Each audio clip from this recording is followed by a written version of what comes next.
can say something. You know the format by now. You have to say something first to establish that it's the conversation between two people. It's a good carrot. It is a good carrot, yeah. We should have saved it for after the fucking video. Bit of plastic.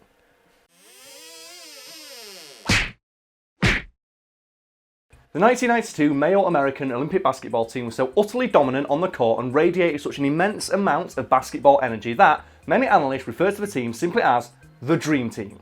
Perhaps the most controversial member of the Dream Team during the 1992 Olympics was Charles Barkley, who spent basically his entire time trying to erase the concept of givable fucks from human consciousness. We may have some viewers unfamiliar with basketball. Well, you don't need to know anything about basketball to watch this video. The only thing you need to know about specifically in regards to basketball is the makeup of the 1992 male Olympic basketball team for the United States. And the easiest way for me to sum up how fucking good it was is that it starred basically the entire cast of Space Jam, sans Bugs Bunny, who couldn't attend due to scheduling conflicts.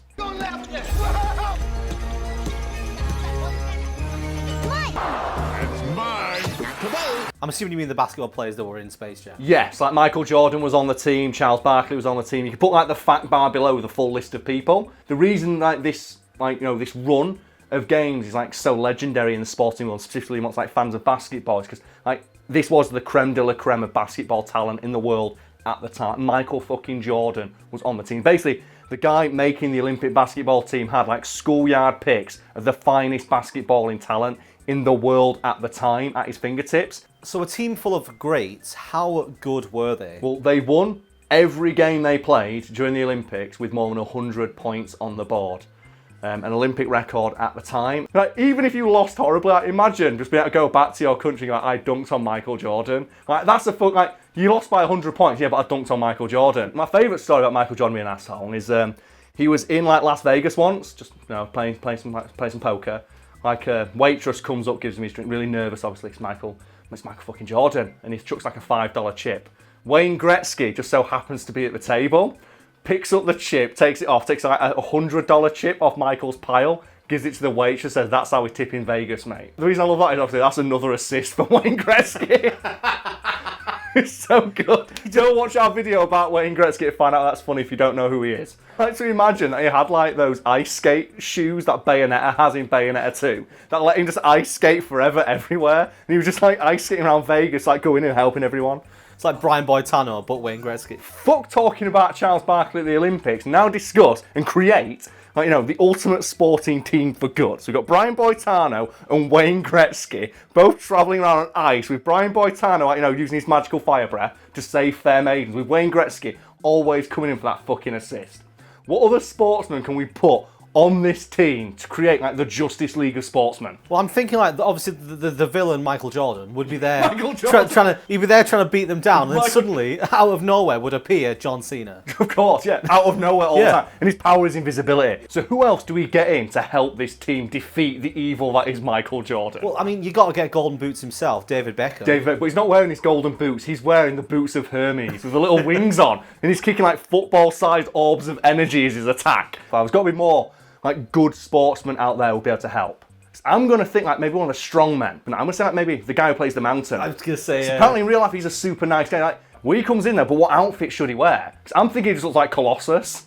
He's just like covered in his like gleaming metal. So he's just like shining beacon of strength and hope. And he just comes in just like fucking throwing like the caber toss, just throwing logs at everybody. So what we need now is we need their leader. Who is the leader of this like sportsman Justice League? Well, it's got to be someone legendary, like Yes. the greatest athlete of all time. Well, there's only one guy out there who's known as the greatest of all time, like Muhammad fucking Ali, and he just descends from that. And what thing is it?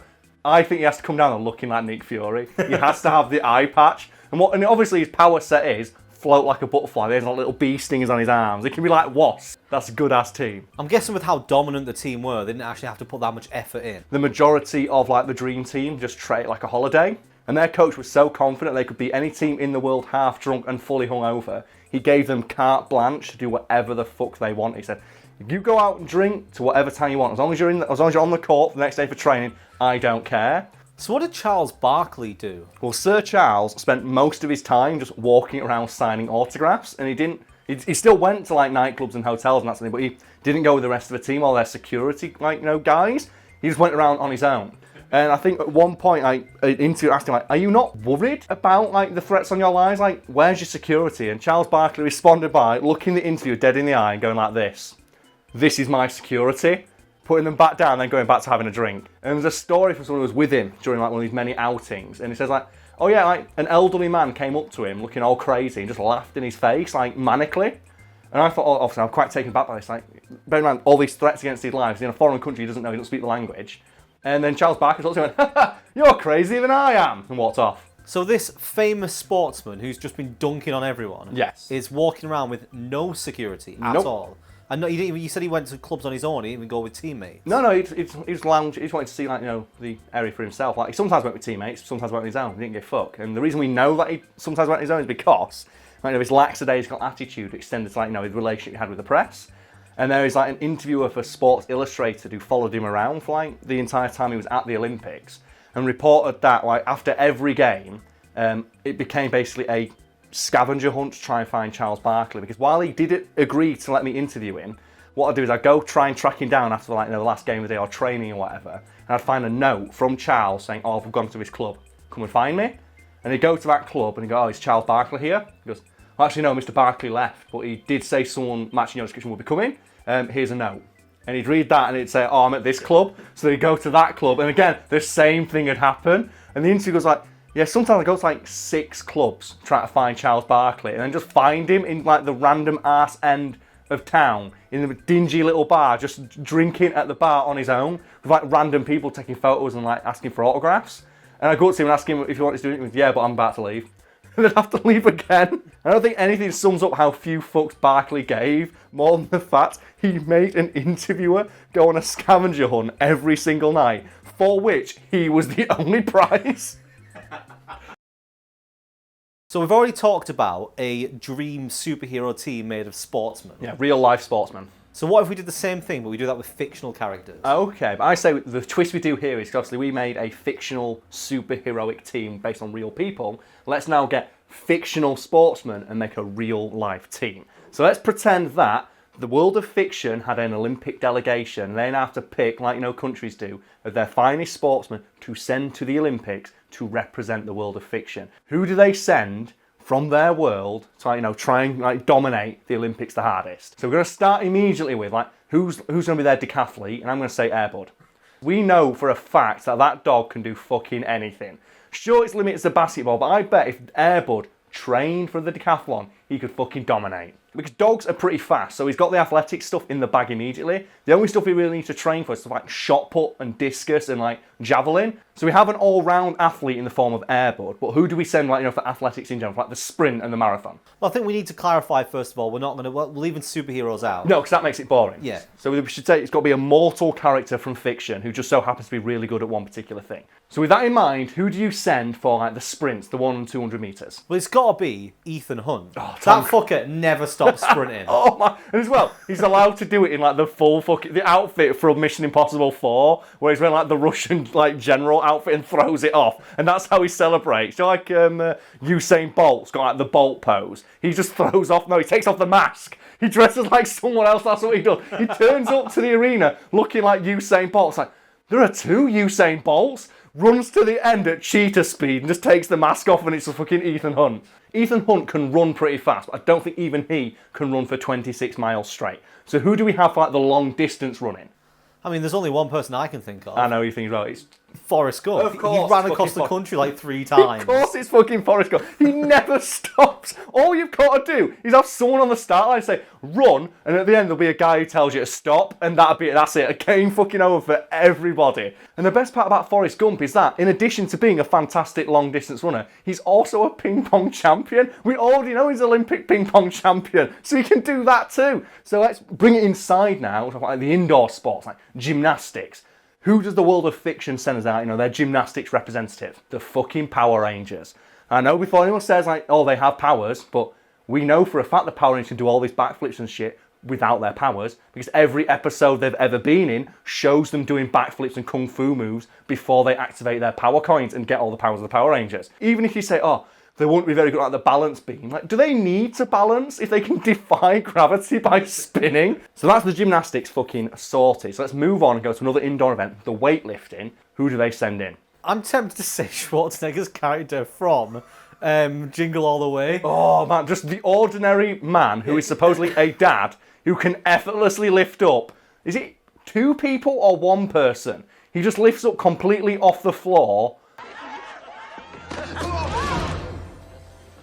Where's your Christmas spirit?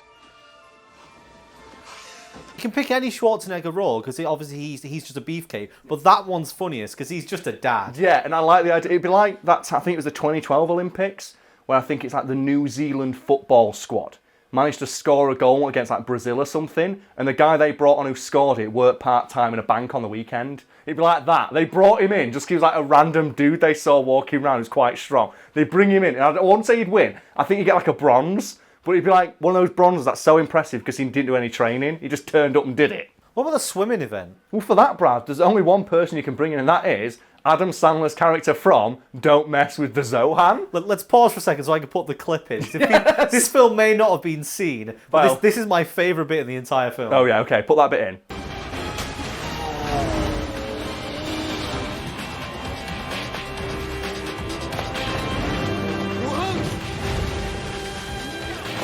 We should probably point out as well that in that movie, Adam Sandler's character doesn't have superpowers. He's just exceptionally well trained. And we're going to gloss over the majority of the combat sports because I'm going to guess we just send in Jackie Chan or Bruce Lee and they dominate all of them anyway. But speaking of fighting though, what about the boxing? Who do we send in for that? Because I'm going to say, obviously, it's got to be Rocky. It's got to be Rocky. Because like Rocky, again, he's a character, he's supposed to be human, correct? Yeah. Like, he's just a human man, but the amount of punishment he takes during those movies borders on superhuman. Just imagine like you go against Rocky in the ring. He's like, oh, he's like the grand champ, like, he's like Olympic champion or whatever fuck country. Rocky walks in, takes 45 punches to the face and wins with a knockout punch. But I feel like this conversation can go on all day. So Brad, pick one final event for us to decide who would be the fictional delegation's representative for. What about dressage? Oh god, dressage. That's the horse one, isn't it? We got to make the horse dance. Okay, what character in fiction then, Brad? Like mortal character in fiction has the most control over their horse? I think it might be Zorro. Isn't his horse like completely and utterly subservient to him because it respects his dong that much? His introduction will be jumping off a fucking like 2-story building, landing on the horse knackers first, and immediately it's like rearing it and doing backflips or whatever. Carving Z's into the walls. I mean, he might be the best at controlling the horse, but replace his horse with that one from Tangled. Oh, the one that's basically a dog. The horse that can do all sorts of great. So we've got Zorro. Maximus. Yeah, we've got Zorro on Maximus. That is like a fucking dream team there. But the thing you'd have to do there is you'd have to, like, you know, Tornado would have to make an appearance. I think Tornado could take part in the show jumping. It's like let Tornado do a show jumping, let Maximus do the dressage, but Zorro controls both of them. The thing is though, there's all those dumb events in there, and I want to go downstairs now and talk about who we get in for the rest because this is really fun.